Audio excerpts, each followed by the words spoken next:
नमस्ते, मी Ashwini Sai Soumya sister channel मध्ये आपलं सर्वांचं खूप खूप स्वागत आहे। सकाळची थंडी आता भरपूर वाढली आहे, तर सगळ्यांनी थंडीची खूप काळजी घ्या, कारण की थंडीमध्ये ना खोकला, सर्दी, कणकणी पटकन होतं। आणि इकडं बघा, ह्या प्राण्यांचं सर्दी खोकला कुठे गेला असेल, किती थंडी असते, किती बिनधास्त बाहेर वावरत असतात। जसं की बघा, आपला लकी म्हणा, हा शेळीचं पिल्लू म्हणा, तर त्यांना खरंच आहे म्हटल्याप्रमाणे एक ईश्वरी वरदान असतं। पण हा नंदी आज अलीकडं लकीला खूपच त्रास द्यायलाय, अजिबात खाऊन पिऊन देत नाही, काय नाही। म्हणूनच आपलं बरं आहे, ती काय जास्त बाहेर नसते, बाहेर असते, बिनधास्त घरात येते, खाते पिते। आणि सकाळी सकाळीच माझं दळण दळायचं पण चालू आहे, तसं स्वयंपाकाची पण तयारी। जसं की बघा, आज मला गरगटा करायचा आहे। लाल मसूर घेतले, शेंगदाणे घेतले, एक बटाटा, टमॅटो, हिरवी मिरची आणि पालक, खूप छान गरगटा होतो। बरेच जणांची पद्धत वेगवेगळी असते, जसं की गरगट्यामध्ये ना कोण वांग पण घालते, हरभऱ्याची डाळ पण, तशी पण खूप छान गरगट होतं, ते मला खूप आवडतं। तर वेळ अमावस्या आली की नाही, मला तर सोलापूरची भजी हा प्रकार कोणाकोणाला माहिती आहे मला सांगा। तर सगळ्या भाज्या मिक्स असतात, त्याच्यामध्ये जास्त पालक वगैरे मिक्स असतं। तर ते गोल गोल आपलं ज्वारीचे उंडे असतात ना, ज्वारीचे म्हणते, बाजरीचे जे उंडे असतात ना, त्या उंड्याबरोबर खायला खूप आवडतं मला। तर ना ती भजी इतकी आवडते, जेव्हापासून मी आता आलेगावात आले ना, तेव्हापासून मी त्या गोष्टीला मिस करते। पण मला म्हणजे ह्या सीझनमध्ये जेव्हा मी जाते ना सोलापूरला, वहिनी किंवा आई मला करून देतातच देतात। जे सोलापूरचे माझे छान ताई असतील ना, त्यांना कळालं असेल बघा, भजी आणि उंडे। तर इथं काय भजी उंडे नसतात, त्यामुळं काही विषय म्हणजे विषयच नाही।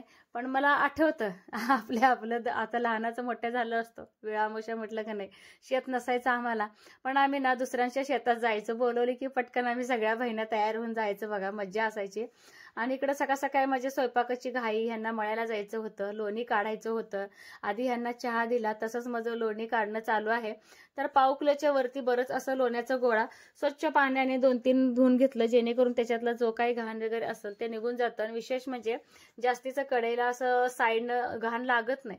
तर अशा पद्धतीने मी बघा तूप कडवत असते। चला म्हटलं, चुलीवरतीच गरगटा, फक्त लसणाची फोडणी द्यायचं, जिरे मोहरी लसणाची फोडणी, इतकी भारी लागते ना हा गरगटा, खूप छान। आणि हळद घालायचं तेलामध्ये, जेणेकरून आपल्या गरगट्याला कलर खूप छान येतो। गरगटा म्हणले की साई परे दिवसभर भात खातात, त्यामुळे मी शक्यतो रविवारी गरगटा बनवते। त्यांचा आवडीचा असेल तर मुलं खातात, म्हणजे त्यानिमित्ताने पोटामध्ये भाज्या जातात। आज तुम्हाला आई दिसत नाहीत, कारण की आई गेलेत बैठकीला, नाही तर आई आपल्या जाळ घालत निवांत बसतात, चपात्या भाकऱ्या सुद्धा भाजत असतात। हे बघा, अशा पद्धतीनं माझं गरगट्टा करायची पद्धत आहे। तर काही काही जण बेसन घालतात, पण मला बेसन गरगट्यामध्ये बिलकुल आवडत नाही। आपलं थोडंसं शेंगदाण्याचं कूट जरी भुरभुरलं तरी आपलं गरगटा खूप छान होतं। तर आज मला मळ्याला जायची खूप गडबड आहे, म्हटलं चला पटापटा म्हणजे कामं करायचं चालू। जसं की बघा, गरगट्या बनवलं मला चपात्या बनवायच्या, चपात्या बनवून झाल्या की मला बटाट्याची भाजी बनवायची। आणि इतकी गडबड आहे की बटाट्याच्या भाजीची रेसिपी सुद्धा तुमच्याशी मी शेअर करायचं मला झालंच नाही ना। दीदी आणि आजी बैठकीला गेल्यावर मी आंघोळ करून अशा मिरच्या वाळून घातलेत। तर ह्या काल आणलेल्या मिरच्या आहेत, ह्या आधीच्या मिरच्या, आणि ह्या वाळल्यात थोड्या, पण अजून थोड्या वाळायच्यात। हे सर्व असे वेगवेगळ्या प्रकारचे असे वाळू घातले मिरच्या। तर आता मी चालले खाली, तिथे लकी बसलाय आणि बघा ना पक्षी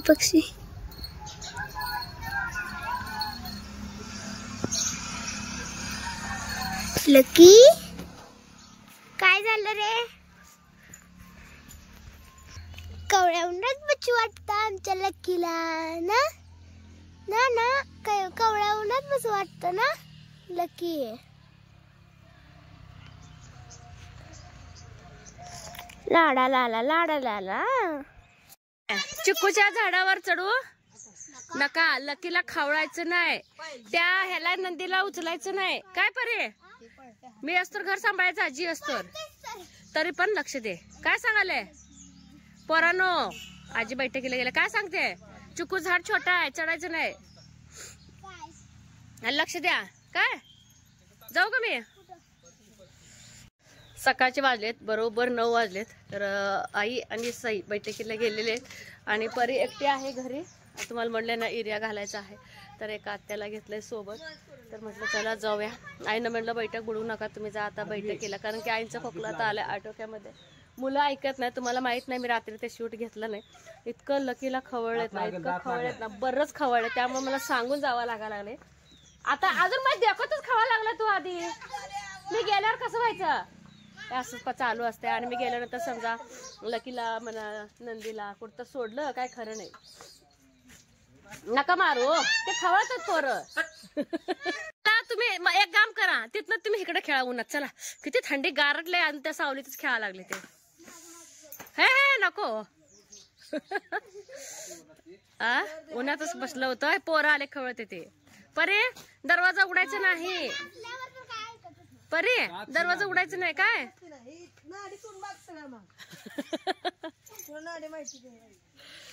खाऊ नको त्याला. दात पिदवत चावत नाही पण इसमळ लागल. त्याला खवळतात पोरं. चला चला उशीर झाला. चला चला लवकर. खडा फोडा बघू. इतका खडा येते ना तुला दाखवते खडा का. एक दगड घ्या बारीक त्या तुम्हाला पटपट आम्ही हिला टाकल्या पाणी सोडायला बरं पडतंय का. नाही खडं काल तर फोडले तर मी फोडलं. शेवटी असं दगडच टाकतो काय करणार. थोडं घ्यायचं इधर. हा सांडू नको खाली. खडं फोडा बघू मोठ्या दगडाने. आता परूबाई सईबाई दरवाजाला काय करते ते काम आहे. ते आजी असतं. आजी ऐकत नाही ती. पोरं ऐकत नाही ती. आजी मुलांना वरडायला येते खरं. लोकांच्या मुलांना वरडायला येत नाही. काय सांगू तुम्हाला. लकीला रात्री नुसतं हैराण केलं लकीला. मग ती लकी त्यांच्या मागं पडणारच की आता. किंवा दगड ती बारीक बारीक घे. मी घे फोडतो तोपर्यंत. घेते बसून फोडा पहिला त्याशिवाय मोटर चालूच करू. अजून एक पाठी घेते बसला. तर एक आत्या घेतल्या बघा सोबत. त्याशिवाय आवरायचं नाही म्हणलं. चला मी पण आता लागते कामाला. कुठे तांदळाची भाजी कुठे नाही. ह्यात नाही खाली होती तिकडे सातकेत. इकडे चालू कर घे तू. तिथलं चालू केलंय त्याने. पलीकडनं चालू करते साऱ्या. तिचं पलीकडे सार. हा बरं घातलं. हा रस्त्याकडनंच घे. रस्त्याकडे त्याने घेतलंय. नाही नाही घेतलं नाही. उभ्याने घेतलंय. ते आडवं केलंय का. ही चांगले आले बघा. ट्रॅक्टरने पेरले. लईच पडले ती. सर्वांनाच पडलंय. गोड झार आहे ते. घ्या सर्वांनाच पडले. ह्यांना वेचायला होती की घरी न्यायला जरा सईपरला. घ्या खावा. पाणीच परत वल्लच होणार ते. पिकले ती बिला. काटा टोचवर चांगलं आहे. गड आहे. मी म्हणते झाडावरची खाल्ल्या तुम्ही. आई एवढं खोकला आहे की नाही. खाते त्या नाही खिडका नाही चांगला. जरा लक्षात नाही वय. मी म्हणत्या बाई म्हटलं आता आत्या आहे त्या आणाव गरगट आहे ते जास्त आणल्या. अगो बाई घरातलं वय मस्त. आमच्या सोलापूरच्या माहेरची आठवण आली. कायमच्या आमच्या भावाला लागतंय. भावाला वडिलाला नाही सुजलं अजून नाक. हे वा ह्याची भाजी आहे. बटाट्याची तव्यावर केल्या गरगटा. ओ चपाती खाताय काय. मग तुमचं बी वार आहे म्हणताय की. चला जेवतो. उपवास मळ्यात नाही यायला ना. 3 वाजले कारण की 2 सव्वा 2 वाजता जर बायका लावलं तर तेवढ्या वेळात आम्ही सोडतो. परत त्याच्यानंतर बघा आपल्या शेळीला गवत आणण्यासाठी गेले. गवत आणलं थोडंसं आणि घरी आले थोडंसं फ्रेश झाले. हे सकाळपासून जेवलेले नव्हते. ह्यांना आधी जेवायला दिलं. परत आईंची साडी एक म्हणलं एक तरी पिको फॉल करावी. तशा माझ्या ना 3-4 साड्या पिको फॉल करायच्या आहेत. पण दररोजच्या शेताच्या कामामुळे परत घरी आले की घरची कामं पानझडती चालू असते. परत गार्डन साफ करायला कसं दिवस जातो कळत नाही. म्हटलं आता कितीही आपण जर बिझी असेल तर आईंची एक तरी साडी आज करावी. दळण सकाळी निम्मं दळलं होतं. निम्मं तसंच राहिलेलं होतं कारण की 9 वाजता मी परत लगेच मळ्याला गेले. जाईपर्यंत जेवढं होईल तेवढं मी करत असते आणि जे राहिलेलं असतं ते परत घरी येऊन करते. किचन बघा पूर्ण साफ करून घेतलं. जी घासायची भांडी होती ती पहिलं खाली ठेवली भरून आणि जी घासलेली भांडी होती जी सकाळ जाताना ते सगळे लावायचं माझं काम आहे. आणि बघा येईपर्यंत तुम्हाला दाखवलं तर सईनं चिंच भिजवली होती. चिंचा गोड. सई आणि परीनं दोघींना ना तर म्हणजे भेळ करून खाल्लेली होती. आणि परीनं मला वाटतं एक बॉटल होती छोटीवाली, त्याच्यामध्ये ना कोल्ड कॉफी म्हणे. काय मुलं करतात काय काम वाढवूनच ठेवतात, पण शांत बसतात, हे एक महत्त्वाचं आहे. तर 4 वाजले की ना माझं हे कामच आहे, बाहेरचं पूर्ण झाडायचं, घरातलं पूर्ण झाडायचं, भांडी लावायची, भांडी घासायची, परत गार्डन पूर्ण साफ करायचं. जसं की आता गंगा आल्यापासून थोडंसं काम वाढले, तिच्या अवतीभोवती मी थोडंही असं म्हणजे घाण होऊन देत नाही. तिला पाणी पाजलं आधी, त्याच्यानंतर ना पूर्ण झाडायचं चालू आहे. जसं की बघा, झाडाचा पालापाला वेगळ्या ठिकाणी गोळा करते, आणि जे चारा आहे ते वेगळ्या ठिकाणी गोळा करते, आणि जे आपलं शेळीचं लेंडे आहेत ते वेगळ्या ठिकाणी, जसं की त्याचं खत म्हणून तयार होतं. आणि हे बघा, भरपूर असं पाचोळा पडलेला आहे. तसंच आईंचं मध्ये मध्ये गप्पा मारणं चालू आहे. दररोजच्या दररोज 2 टाइम जरी काढलं तरी इतका कचरा निघतो. आणि इकडे बघा, पिल्याला मी बांधले का सांगते, लकीला इतकं त्रास देतोय, लकीला अजिबात झोपून देत नाही. तसंच माझं एका साईडला झाडांना पाणी देणं पण चालू आहे. म्हणजे एकाच वेळेस माझ्यावर 3 कामं चालू आहेत. तर माझी कामं चालू असतानाच हे सुद्धा मळ्यातनं आले. तर ह्यांनी सुद्धा बरंच गवत काढून आणलेलं. तर संध्याकाळचे वाजले 7, हे आत्ताच आले घरी, ह्यांना चहा करून दिला. आणि आज पौर्णिमा आहे, आई जाऊन आले आपल्या देवदर्शनाला, आमच्या चुलत सासवा वगैरे आहेत, तर ते सगळ्या जाऊन आले. आता म्हटलं चला मी पण जाऊन यावं. जसं की बघा, आज म्हणजे बाहेरचे कामं सगळं आवरून यायला घरामध्ये, तुम्हाला खरं सांगू 6:30 वाजले. पटकन कुकर लावला. जसं की बघा, डाळ भात आणि बटाटे लावले, बटाट्याची पिवळी भाजी, गाईची आमटी. आई म्हणतात भाकरीच कर, चपात्या पण करणारच आहे मी. एका ताईंची कमेंट होती, सणावारला चपात्या कर. 100% दररोज चपाती असते. जसं की सई आणि मनू अजिबात भाकरी खात नाहीत, पण आईला आता कसं आहे, चपात्या म्हणजे खावाच इतकं वाटत नाही संध्याकाळी, त्यामुळे आई म्हणले भाकरीच करायचं. तर चला म्हणलं 5 शिट्ट्या करा कुकरच्या, मग देवाला जाऊन येते, म्हणजे गडबड अशी होऊन जात नाही. परत दुपारच्या वेळेस गेलं ना, मग दुपारची करून ना मग आपल्याला यावं लागते. त्यामुळं ना दुपारच्या अगोदर जाऊन येते, म्हणजे घरात म्हणजे पटपट स्वयंपाक आणि आईला जेवायला पण देता येईल.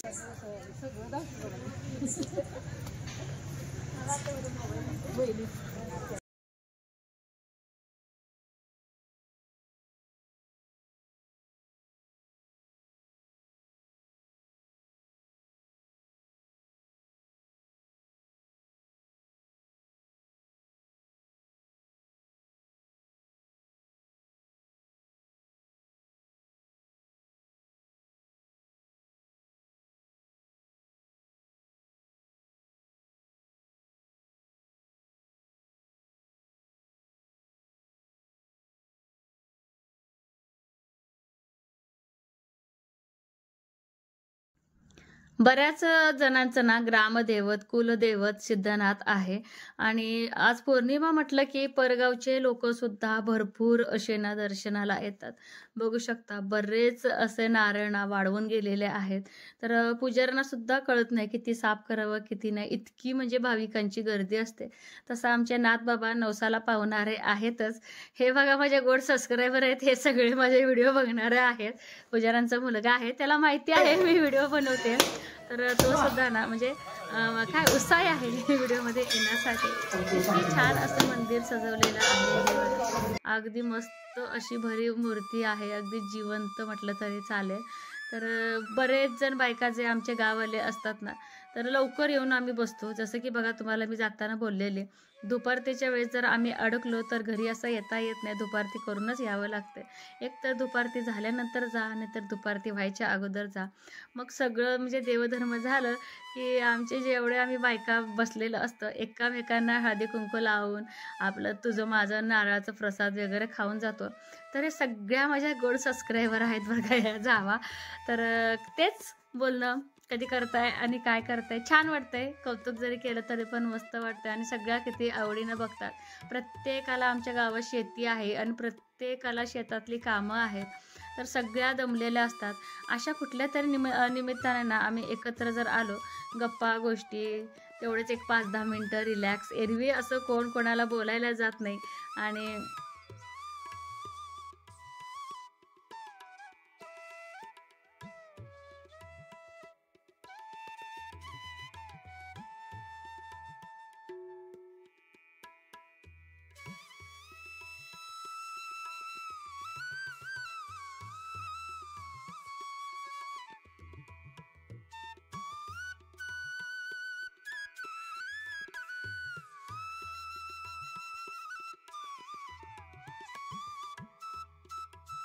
मंदिरातला यायला बघा बरोबर घरी 8 वाजले. का सांगते का उशीर झालं तर आपल्या गावातले काही गोड सबस्क्रायबर असतात जे आपल्याला माहीत पण नसतात पण आपल्या ते ओळखतात. तर खूप छान वाटलं. तर त्यांच्याशी थोड्याशा गप्पा गोष्टी झाल्या, दर्शन पण खूप छान झालं. आणि सई आणि परिकावर आजी बरोबर गेले ते गच्चीवरती. जसं की बघा संध्याकाळी जे काही आपण मिरच्या वाळत घातलेल्या असतात त्या मिरच्या सगळ्या झाकून ठेवायच्या. जसं की बघा जे धुकं असतात ना, धुकं पडलं की लाल मिरच्या पांढऱ्या होतात लगेच आणि सकाळी परत जाऊन उघडायचं. हे सई आजीचं कामच आहे ते सकाळी. तर मला वेळ मिळाले की मी पण जात असते वरती. कोणीच नाही गेले की शेवटी ते माझ्यावरतीच नंबर येते. जसं की बा रात्रीचे 10 वाजू किंवा 10:30 वाजू, जसं किचन भांडी आपल्या गंगाला आत आणायचं मग वरती जायचं. तर आले बघा आपल्या डाळीला फोडणी दिलेली बघा छान असं तिखट डाळ केले. तर वरण करणार होते, आई बोलल्या नको वरण तिखटच बनव. तर तोंडात थोडीशी चव येते आणि सुक्क बटाट्याची भाजी बनवते टाकवते तिखटवाला वरण. आणि फक्त 2 ते 3 ह्याच्यामध्ये मी मिरच्या घातलेला आहे आणि आपलं कांदा. तर कांदा छान परतला ना, थोडंसं हळद आणि परत 1 चमचा आपलं लाल तिखट घालणार आहे बेडगी. आणि छान होते अशी पण सुक्की बटाट्याची भाजी. ह्याच्यामध्येच कोथिंबीर मी असं भुरभरली आहे आणि मीठ बस इतकंच.